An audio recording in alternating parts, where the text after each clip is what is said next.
Hello and welcome to the show, which is supported by Media Proxy. Now, today we're looking at artificial intelligence and in particular a new camera designed for AI-powered live sports production. Yes, this all sounds very interesting indeed. And here to tell us about it and the technology behind it is the Managing Director of Mobile Viewpoint, Michel Bais. Welcome to the show, Michael. Hi. Yeah, thank you. More than welcome with you. So, Michael, before we introduce the new camera, can you give us a quick update on the current product portfolio for AI in the sports production market? Yeah, the portfolio is actually in two sets. So it contains a camera and it contains an AI server. So the camera is where we talk about today. So that is the part that, of course, captures the complete pitch of whatever sport you can think of, including horses, soccer, ice hockey, whatever. And then there is, of course, a server that takes care of all the AI stuff. So recognizes the players and the ball and actually makes the right cutout from a video panorama to create the idea that you're watching a live sports match doing by a real cameraman. So who are you targeting at?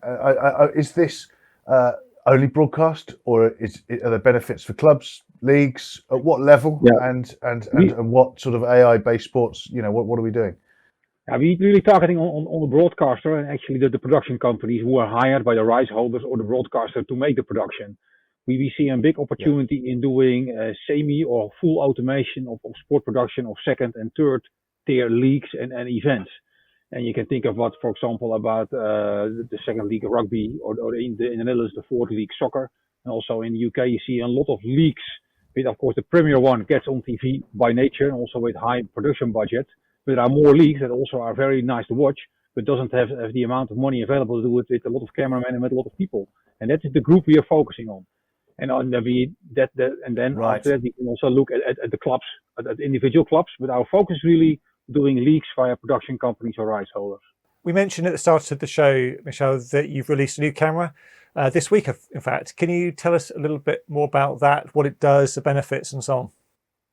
Yeah, the benefit of this camera is that it is actually a high frame rate camera. So depending on where you are, 60 or 50 frames. And it enables us to really bring the content to TV. Until now, we did a lot of productions for OTT platforms, YouTube, Facebook, but also private OTT platforms. And that looks fine. But as soon as you put the same content on a TV, it doesn't look really good. You see a bit of stuttering of the lower frame rate cameras. And it was also the feedback we received from several of our customers that, yeah, I like the AI. I like how it works. I like the amount of sports you're doing. But yeah, I cannot put this on TV. My customer will not accept this. So you have to make the camera at a higher quality. And the AI, I'm interested now a little bit. Let's take football because it's the most obvious example. The AI engine is sitting elsewhere. The camera, how is the AI identifying the ball or the player that's of interest? How is the AI working? I mean, without giving secrets away, but how's the AI working? What's it looking at? I can tell you, what you do with AI is actually the recognition. So you recognize the player and you recognize the ball or actually balls. Because when you look at the normal soccer pitch, there are many more people around the pitch, trainers, coaches, public. There are also many more balls times because they are laying there for a reserve or just by coincidence.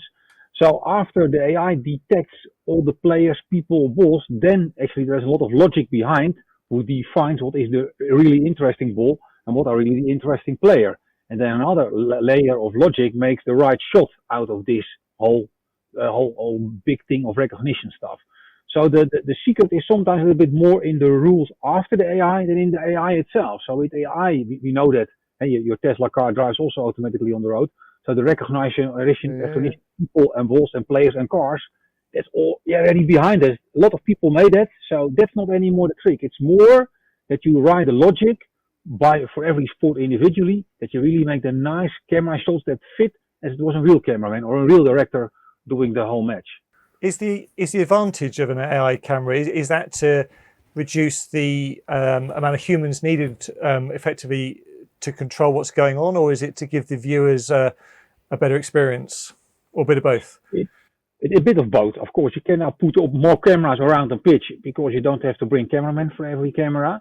And next to it, when I look at lower cost productions, then of course the cameraman also has sometimes does not have the right high quality camera, but it also looks a bit stuttery sometimes, and the position is sometimes a bit low to the pitch. So then, yeah, if you watch it, don't watch it for 1.5 hours or long. You just want to see the highlights many times. And with bringing the AI, it looks as a really high quality cameraman. I had a customer who said, "You did my ice hockey better than I do it normally myself, because you really see the puck much better than I see it sometimes." So that's the benefit of AI. It is, of course, fully automated, so it recognizes sometimes better the location of small object like a puck or a small field hockey ball than I do it myself. So sometimes it looks even better. Only the real people, what they will bring, of course, real cameramen will always bring the interesting stuff with the public, discussion with the referee, discussion with the coach, those type of things that AI doesn't recognize because he doesn't have any knowledge about discussing referees and coaches. That's what a real cameraman will always bring. So we see a big opportunity in AI-assisted solutions. So with this high-quality camera, you can make the pan and scan shots, as my customer says, but that you have this real cameraman who can, by pressing the record button on his camera, bring in the shots, the social shots, the interesting shots about a referee discussing something, the start of the match where everybody shake hands, those type of shots. There will always be room for a real cameraman. Where do you see the future? What's the roadmap now? Because if you've let's say not perfected it, but you've got to doing a very, very, very good job of the camera work on AI. Where's the future? The future is actually to adding our roadmap, and also what we think is the future is indeed adding more cameras. So putting more AI cameras around the pitch, so that you can also automatically switch between different views around a pitch. And if you talk about, for example, horse racing or cycling, you need that because otherwise it's too far away to see anything. And then the last step is what we see is that you're also going to add real cameras on a PTZ head. So you can really send a real camera to a specific location where you know that the play is going on, and then you make shots with a high quality TV camera, but normally is controlled by a cameraman and now by a motorized head. Michel, last time we were speaking, it was middle of 2021, I think, and you were joined with Vislink CEO Mickey Miller, and we were discussing the acquisition by Vislink of Mobile Viewpoint. Now we're some way down that road now. How do you see the future for this new company partnership going forward? Now, what we see, of course, we have both our individual products. Of course, Vislink sells a lot in the high-end, low-delay wireless camera connections, and we more in the news and the more mobile sports like cycling. But we see a huge integration on the level of the control and management. We have an online management platform we call Link Matrix.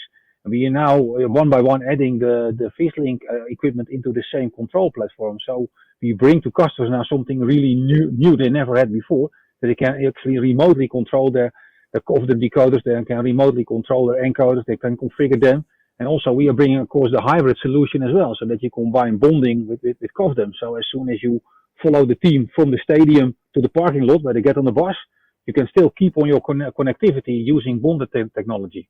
So this is both a combination on management level, so that we integrated the Vislink equipment in our management platform called Link Matrix. And on the other end, of course, we are also combining our technology into a hybrid device, so to say. Let's pretend I'm now interested. I'm running whether it be a league, whether I'm in the UK or Europe, wherever worldwide may be. Who do I contact? Where do I find out more? Where do I start with looking at implementing this type of technology into my sports environment, sports production? Of course, you can contact us, of course, via our website. But on our website, you find quite a few examples of what we are doing. And of course, there you also find our contact details to get in touch with us. But you can also drop right away an email to me personally, and I will get back to you together with my colleagues to do you a presentation of the individual sports we are doing, and also opportunities which are there in the future. Brilliant, Michel. Thank you very much. I know you're a busy man, so we do appreciate your time. And of course, do check out the web links. We'll put those in the description below. Thanks to Media Proxy for their support, Kit Plus TV, and thank you for watching. We'll see you next time.